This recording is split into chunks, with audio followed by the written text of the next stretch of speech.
So today I'm going to talk about why it's so important to have a daily practice and what exactly that is.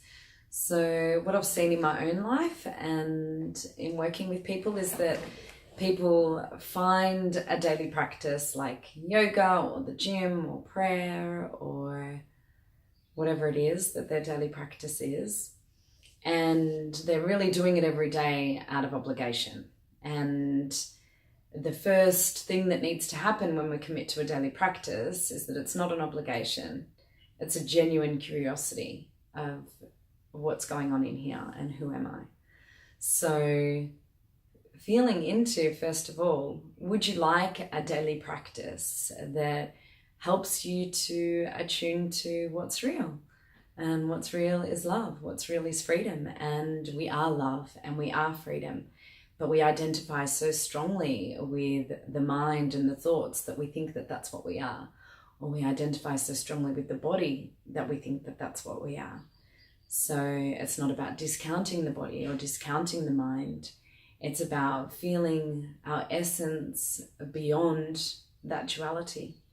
So a daily self-practice is really a way of dropping in, getting to know who you are, and sitting in a space where you're making way to connect with God, to connect with love, to connect with freedom.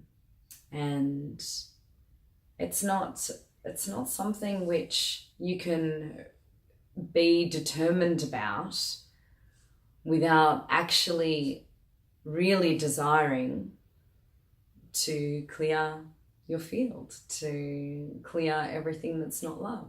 So your daily practice is something which clears you from everything that's not love.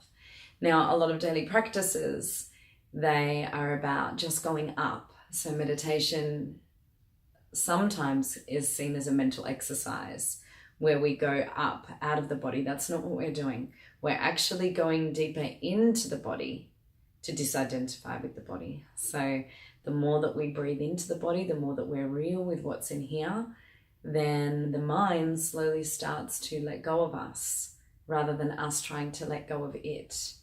And this isn't something which is easily explainable. It's something that you need to experience, which is why it's so important to do a self-practice after you hear this and feel what it's like in your own body and what it does for you. Notice how you feel before and how you feel after.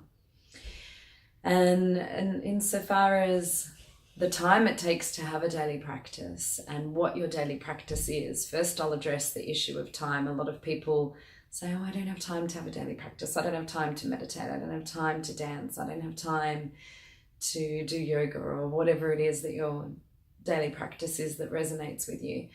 And to me, that's like saying you don't have time to have a shower or you don't have time to brush your teeth. You know, there's no way that you would go a whole day without, well, most people, without some kind of cleaning of the physical body. And yet the energetic body gets just as dirty. And there's always 5 minutes, you know, preferably a daily practice would be 30 minutes. But if you can at least commit to 5 minutes, eventually that time will get longer the more you start to realize how much more time you gain.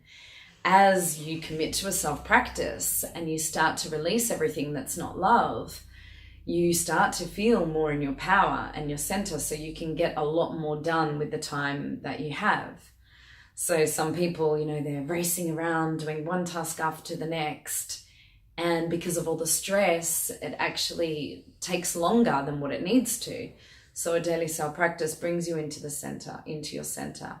It helps you to know who you are. And really what it is, it's an entrainment for a different way of being in the world than what we're taught at school, what we're taught from our conditioning, which is to constantly be tuned into what's going on outside of ourselves, to be focused on what our partner is doing and saying, or what our mum and dad are doing or saying, or what's happening at our work, or our success is determined by the feedback that we're given. So, well, like, you know, in school, what mark am I going to get?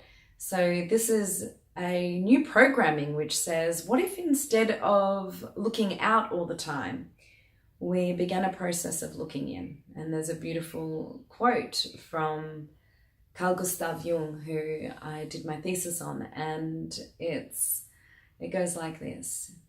He who looks outside dreams. He who looks inside awakens. And that awakening happens as we realize that actually the power is with us to create our own reality. Our thoughts, our feelings, everything that we experience is here.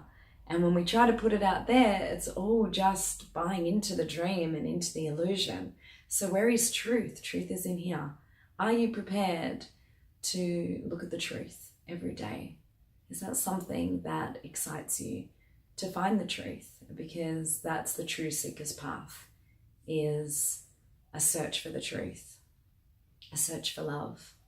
And the discovery is always the same, that love is who we are. So if you're inspired to commit to a self-practice, then that's the first step. The second step is having the discipline to really choose to do that every day. And the third step is to feel and notice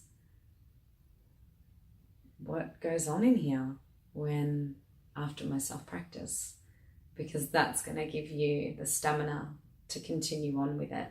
And know that it's not easy to stick to a daily self-practice. It's not something that we're accustomed to. It's in Western culture. You know, it's the norm in a lot of Eastern cultures to, walk with reverence, to sit before altars with reverence, to pray to God, to sing to God.